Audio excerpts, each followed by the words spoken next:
Een goed huis is eigenlijk een van de eerste voorname eisen voor een gelukkig leven.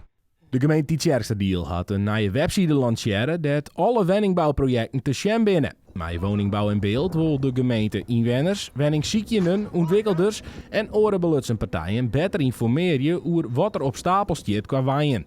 Het is een hele grote vraag vanuit de gemeenschap en er gebeurt een heel soort.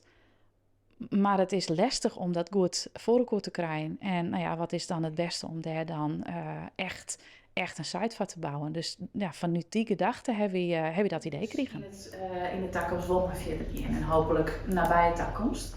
Net iedereen zit maandelijks naar de gemeente te zien waar de plannen dan vastgesteld worden. En het wordt soms echt een heel tijd voordat de woningen daadwerkelijk gebouwd worden.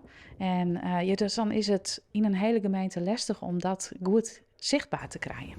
En krijg daar met woningbouw in beeld dus maar helpen.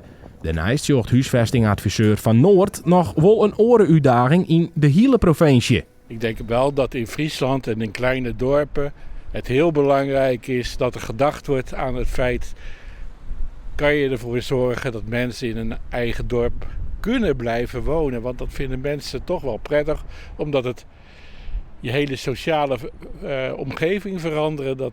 Daar is niet altijd iedereen zo happig op.